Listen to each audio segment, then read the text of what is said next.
Hello, Waterford students. It's Mrs. Durst, and this is lesson 2B. We are continuing to talk about time of day, whether it's sunrise, daytime, sunset, or night. It really matters in your art what you are using.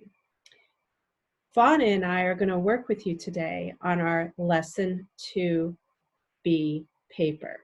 What I'd like you to do is find this piece of paper, okay, and we will get started. Now, when an artist starts working within a time of day and creating a beautiful piece of art, they will take their palette and really consider it. This is my palette for when I'm painting. I will put all kinds of colors on this tray-like object and then use my brush to mix and choose colors that I'm painting with. Okay, now when I'm painting an image of, let's say, a sunrise, I'm going to put different colors on my palette than if I was going to paint nighttime. A few years ago, I painted this picture of a sunrise on a beach. You can see that the palette I chose has some beautiful greens, some very light blues, and some pink. Sunrise usually has some really beautiful and vibrant pink tones within the sky. If I brought it up closer, I think you would start to see that I also reflected the sky in the ocean waves. Okay, so water is a great way to show time of day because it reflects what's going on in the sky. So today, Fauna and I are going to work with you on this piece of paper. Okay, so let's turn on the visualizer, Fauna, and we will see if we can show them what we want to show them. Da, da, da. There goes Fauna. Okay, on our paper, the first box says daytime.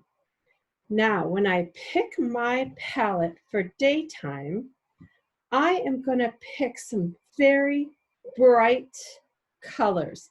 Here's an extremely bright red, bright green, bright yellow, bright orange. Why do I pick bright colors? Well, it's because in the daylight, you can see colors very clearly. So today, I'm going to create some ocean scenes. I'm going to create a beach here for daytime, and I'm using the colors that I would imagine seeing on the beach on a bright sunny day. Also, in bright sunlight, you are going to be able to get a lot more detail in color. Your colors are vibrant and they're very detailed. I think my ocean, I'm going to put a horizon line out here.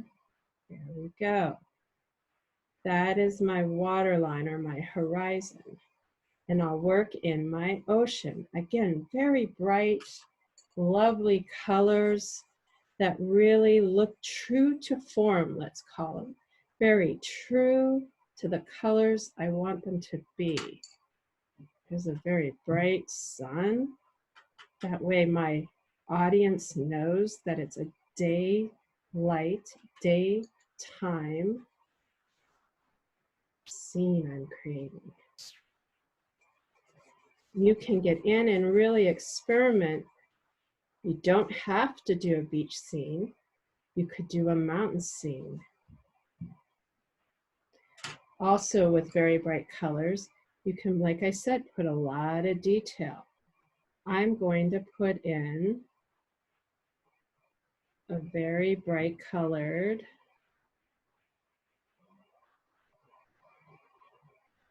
there we go.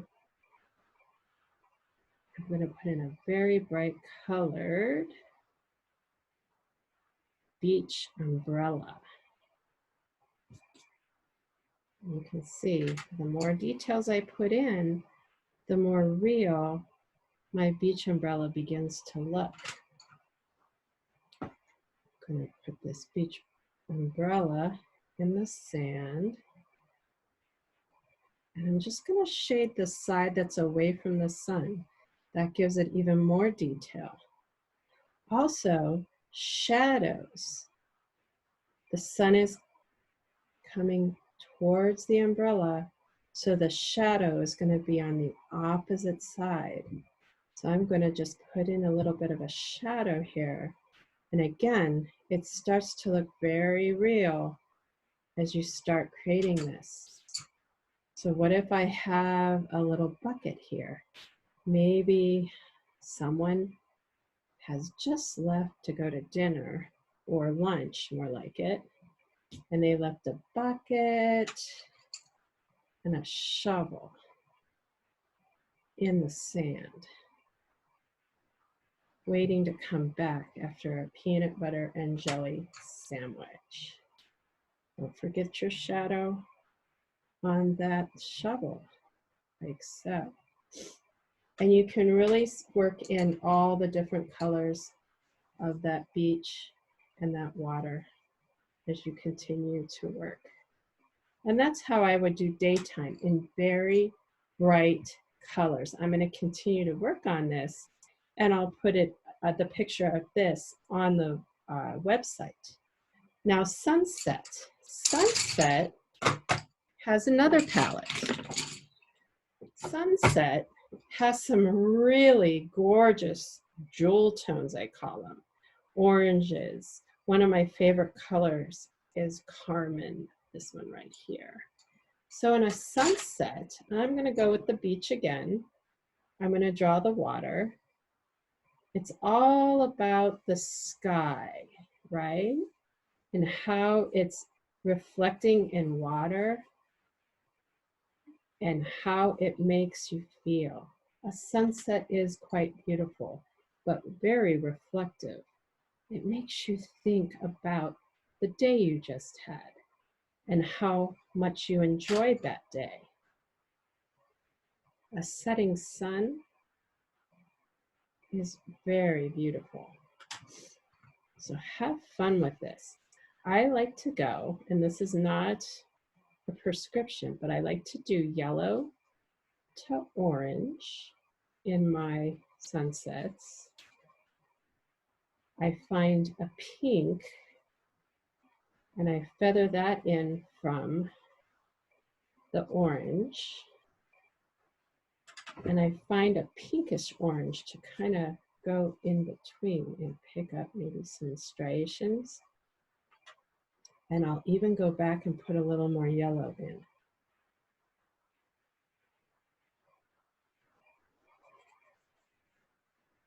Like so. And then finally, the pinks fade into the violets and the lilacs. Those are light and medium light purples.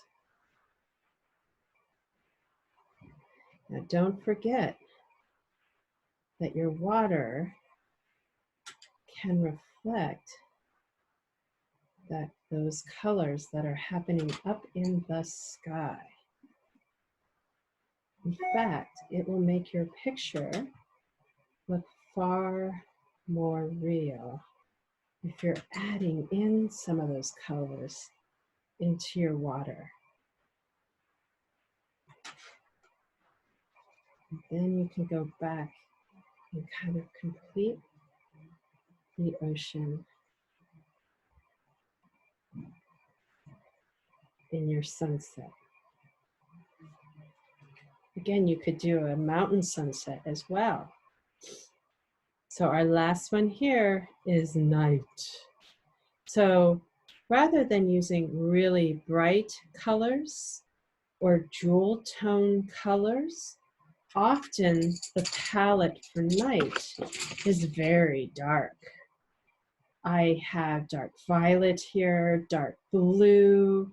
I do have this kind of bright blue here because I'll show you what I'm going to do with that. but really very dark colors come into play when you're creating a night scene. So I'm going to take my very darkest blue, and I think I will do a moon over the water. I think I'll put my moon here. And then I'm going to work away from my moon. I'm going to create a horizon line again. Okay. And I'm really going to work in my blue. Now, nighttime sky can look very black. It can look dark blue. It can look violet. And it all is very dark. But boy, you could really have fun with trying out all your dark colors on this picture. And because this is water, I know that the moonlight is actually shining on some waves. I'm going to leave this area very white and slowly color in my ocean over here. And bring in that beautiful water, just like so. Again, you can imagine how the mountains look at night. They look dark and very large, but not completely black. You can see them at night, especially in the moonlight. You can see some details. So again, have lots of fun with this. This is a very dark blue. And I'm just going to bring this through my picture. And the last thing I'm going to do, I am going to use a little black. So at night, images really begin to look like shadows. They become silhouettes. So I'm going to make a lonely palm tree here on my beach, waiting for people to come and enjoy the beach tomorrow. So please take a look at this when it's all done. I'll keep working on it. But you go ahead and create your night, sunset, and daytime picture in your pamphlet. Until we see each other again, have a great day, sunset, and night.